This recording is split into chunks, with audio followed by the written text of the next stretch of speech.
Mesdames et messieurs, merci de rester fidèles sur votre chaîne Wabonfo TV. La question de la sécurité des élections nous intéresse. Dans cette émission, aujourd'hui, nous sommes en train d'aller vers les élections, le 4e cycle électoral que la République démocratique du Congo va connaître. Les élections se pointent déjà à l'horizon, c'est en décembre de cette année. Alors la question d'insécurité, est-ce une épine dans le pied de la CENI ou du gouvernement congolais pour organiser ces élections ou pour la bonne tenue de ces élections? On va essayer un peu de réfléchir avec vous, mesdames et messieurs, dans cette émission. Alors, la République démocratique du Congo est l'un des pays les plus vastes et les plus riches d'Afrique, mais elle est également l'un des plus instables, des plus en plus violents de la région.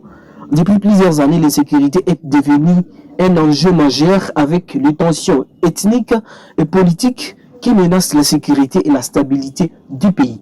Et alors que les élections s'approchent, cette insécurité devient un enjeu crucial pour la tenue de ces élections. D'aucuns se posent des questions de savoir est-ce que ces élections ne seront pas chaotiques? Est-ce que ces élections ne vont pas être un débâcle électoral ou une catastrophe électorale comme ça a été en 2018 et les élections précédentes?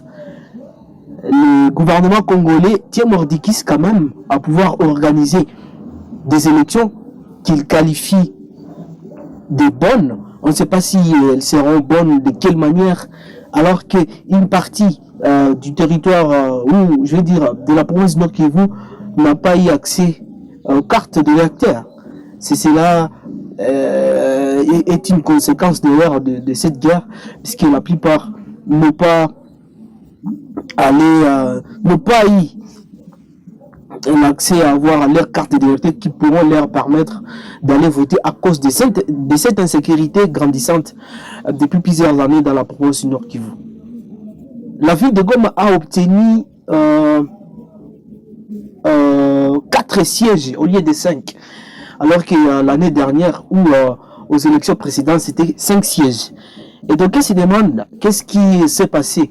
Et la CENI d'ailleurs, le Parlement, le Parlement a adopté cette loi sur la répartition des sièges, c'est-à-dire c'est déjà 95% de toutes les batteries qui ont été mises en place pour organiser ces élections.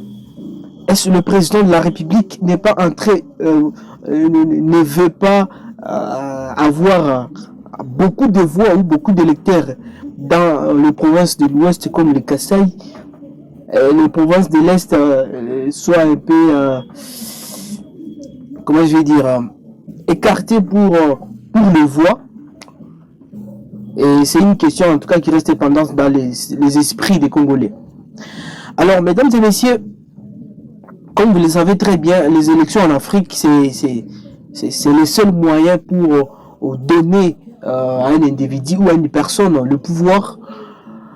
La démocratie est entrée en fonction depuis, ça va faire plus de 20 ans, depuis l'époque de Mobutu. Alors ces élections, bien qu'elles ne soient pas démocratiques, c'est quand même un moyen démocratique, au lieu que ce soit comme la dictature, comme nous parlons dans d'autres pays où les présidents ils sont toujours là, il n'y a pas élection comme l'avait fait l'ancien président Mobutu. Les terroristes du M23, ils sont en train de multiplier leurs stratégies. On ne sait pas si les stratégies que multiplient les terroristes du M23 à plus bas le Rwanda, ce sont des stratégies qui veulent que les élections ne soient pas organisées dans ces pays, ou qui veulent,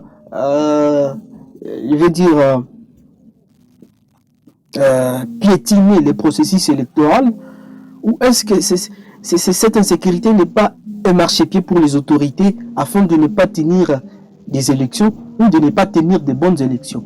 Je ne suis pas le mieux placé pour répondre à ces questions, mais ce sont des questions de réflexion, ce sont des questions qui bouillonnent les esprits de la plupart des Congolais.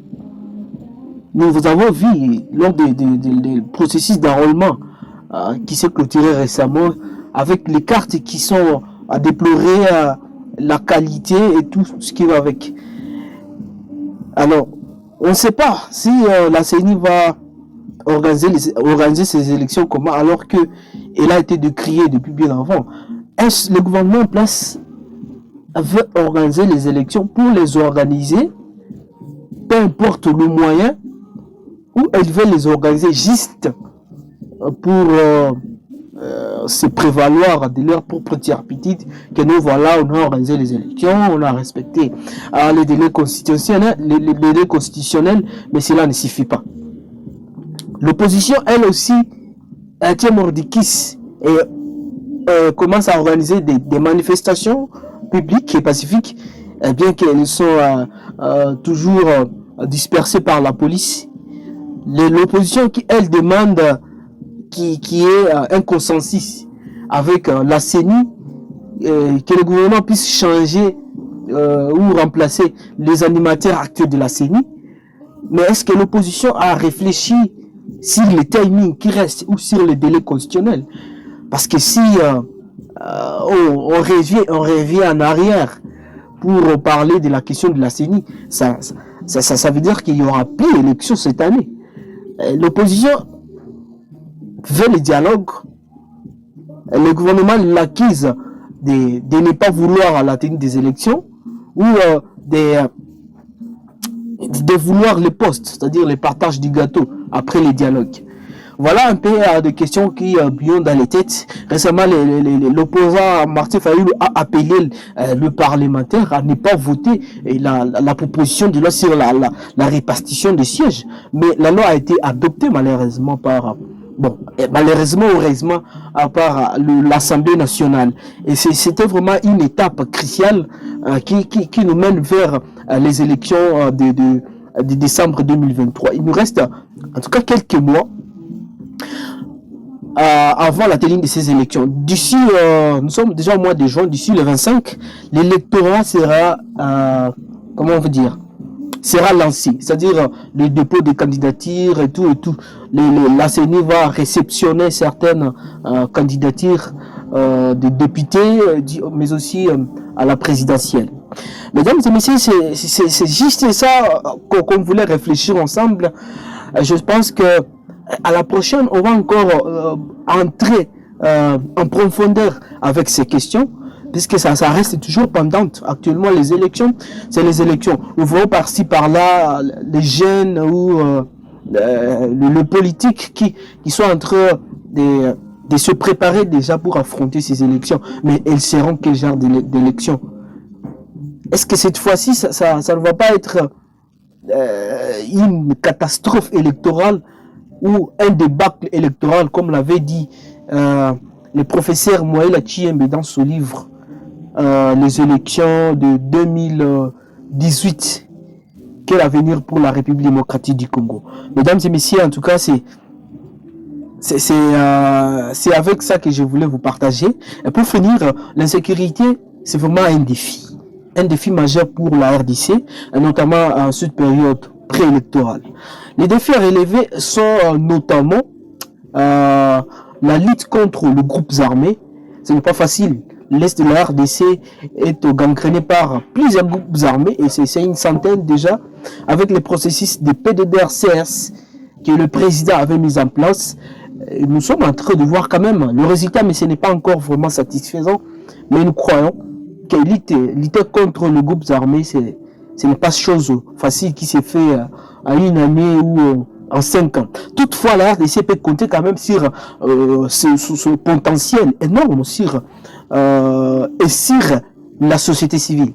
La société civile qui doit être dynamique pour relever le défi. Les acteurs locaux, par exemple, mais aussi